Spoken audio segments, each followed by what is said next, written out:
Hey there, I'm Leebs and welcome to the channel. I post weekly gaming news videos to keep you up to date with the gaming world. Today we're going to do something a little bit different though. I originally had this story planned for the week's overall news video, but the more I've dug into it, the more I realized that this one was big enough for its own video, and wow, is it a weird one. Unpaid developers, seemingly epic levels of mismanagement and incompetence, and game developers being asked to attend sauna meetings. Yeah. You may have heard about the weird naked sauna meetings in other videos or articles, but there's a lot more to it, and I felt that that story should be shared, so this is what we're gonna do. Buckle in for some ridiculousness with this one. It all starts with Polish-based company All In Games and their subsidiary developer Ironbird Creations. You probably won't recognize Ironbird Creations as they're relatively new, but they're working on Phantom Hellcat, a cool-looking slasher platformer. However, as of December 2023 last year, many developers noticed that their paychecks were gone. This was apparently due to financial problems within the company, and developers were told that the situation would be fixed in short order. Cut to May 23rd of this year, and All In Games lays off over half of Ironbird Creations. On the same day, employees began to reach out anonymously to report that it had been 5 to 6 months since many of the developers had been paid.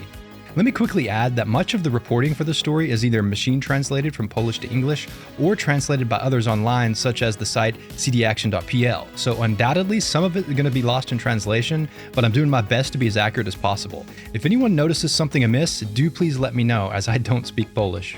Thanks to Carol Laska over on CDaction.pl, we have some anonymous accounts of the situation from several employees of Ironbird Creations. Although many were hesitant to discuss the matter fearing legal action or other repercussions, they did point to a number of other informants who were willing to talk. According to these interviews, as the months with no pay drug on, many tried to reach out to management, only to reach dead ends and no help. The situation became so bad that some were forced to take out loans just to pay rent. And despite months of looking for a new studio to work at, they were stuck at Ironbird Creations thanks to the terrible state of the industry as a whole. Studio head of Ironbird Creations, Leska Grunowicz, and I'm sorry, I'm probably going to butcher a lot of names in this, but I'll do my best. Anyway, Leska Grunowicz, the head for Ironbird Creations, was blamed for poor communication and virtually no support for her dev team.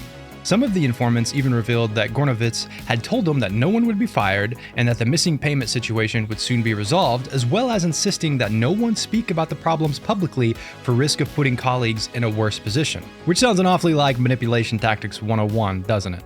However, on the other side of things, some developers spoke about Leska Grunowicz very differently. In their views, she did everything she could with very limited amount of knowledge and support from their parent company, All In Games. As it turns out, Grunowicz was also let go from Ironbird Games, allegedly also not receiving any of the money she was owed, or at least not as much of the money as she was owed. According to Grunowicz herself, she had the thankless position of mediating between her studio, Ironbird Creations, and their owners, All In Games. In this situation, she also claims to be a victim of poor communication and a lack of information. Now, whether Leska Grunowicz truly was another victim or simply covering her own ass at this point will likely never be public knowledge, but it is clear that publisher All In Games needs a hefty magnifying glass hovered over the company. At this point, enter All In Games CEO Marcin Kawa. By January 2024 this year, CEO Kawa had begun to offer an employee stock ownership plan as a way of compensation for the overdue paycheck payments. At the same time, All In Games were desperately shopping around Phantom Hellcat to investors, as well as even opening negotiations with Polish film distributor Monolith Films for a Phantom Hellcat film. Some of this wheeling and dealing seemed to allegedly pay off, as some of the employees did start to receive some back pay starting in March 2024, though it should be noted that not all employees were paid, and those that were not paid everything that they were owed. During this time, CEO Marcin Kawa also tried to appeal to employees by expressing his own financial hardships and problems, which is perfect, isn't it? I'm sure everyone sympathized with the CEO and moved on with an understanding and patience for the situation. But this is where it starts to get really, really sticky. A meeting was scheduled on May 24th of this year to discuss and approve a newly consolidated financial report for the first quarter of this year. However, just 2 days before the meeting, on May 22nd, one member of the audit committee resigned who was part of the group responsible for checking the financial reports of All In Games. And then 1 day later, still a day before the financial report meeting, over half of Ironbird Games was laid off.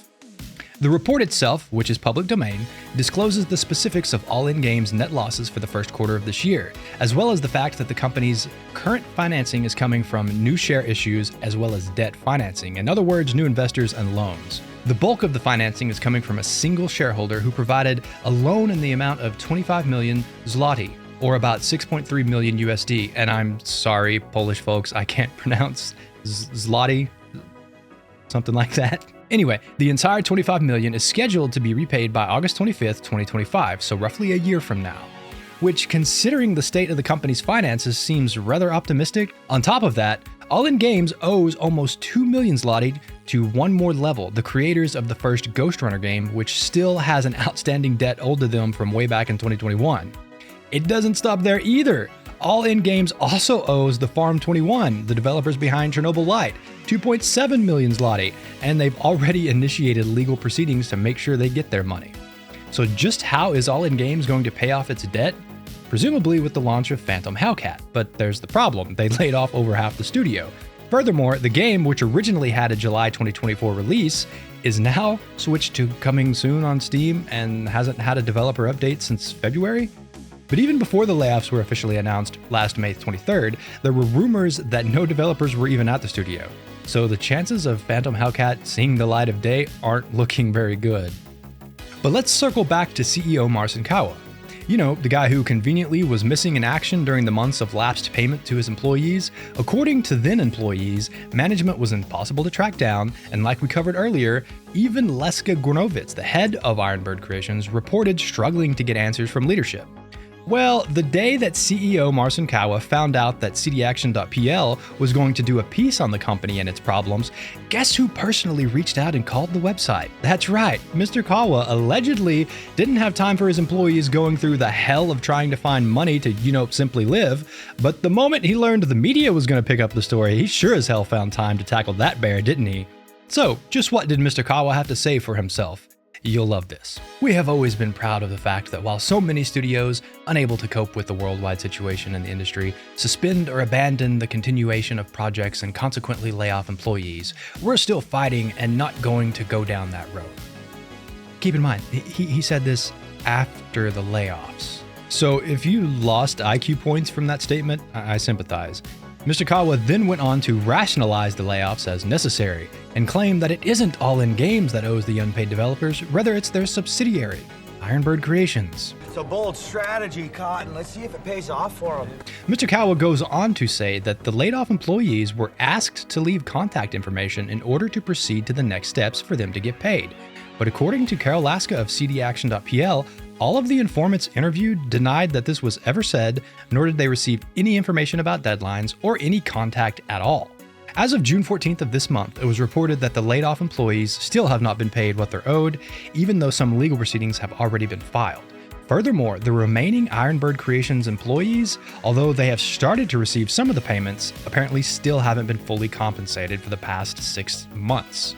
Now, this is where the All In Games specific saga ends, but for one employee, Alexandra Wolna, the saga continues in the creepiest and cringiest of ways. At an earlier date, before Miss Wolna was laid off by Ironbird Creations, Jack Krokowski, the creative director of Spectrum Studio, another Polish game dev, reached out to Miss Wolna via LinkedIn and offered her a job. However, after doing her due diligence and researching Mr. Krokowski, she found out that there were mandatory sauna sessions included in the work contract. Yeah, that's, you heard me say that. Mandatory sauna sessions at work? As you'd expect, she turned down the offer because, that's really, really weird. However, after being laid off, she once more went to LinkedIn hoping to find some job offers, and who slid right into her DMs again but Jack Pirokowski, offering her the same job, yet again, sauna sessions and all. When Alexandra Wolna informed him why she originally declined the job, Pirokowski tried to convince her that there was nothing wrong with group work-related sauna sessions, a phrase that I can't believe I'm saying.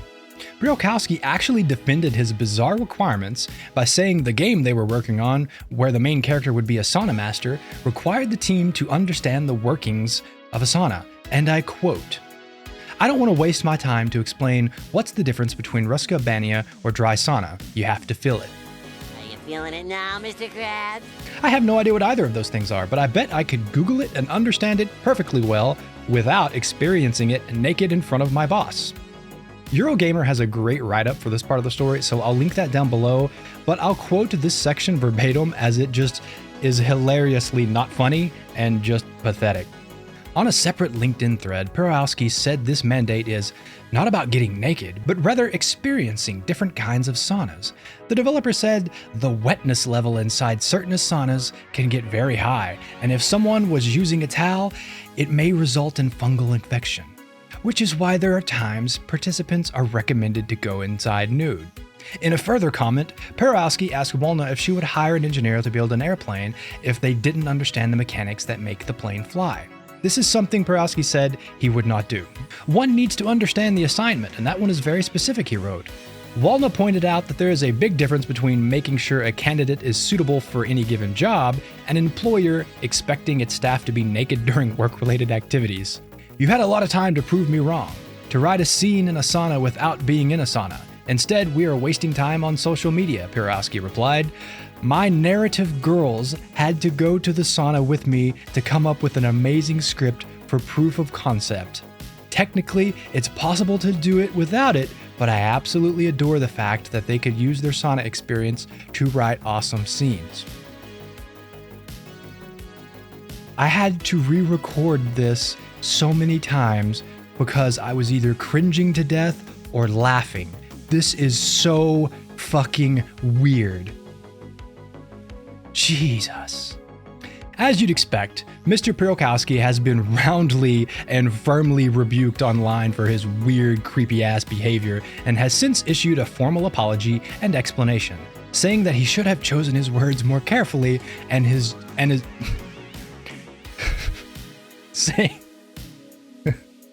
saying he should have chosen his words more carefully and is generally sorry to Miss Walna for making her feel uncomfortable.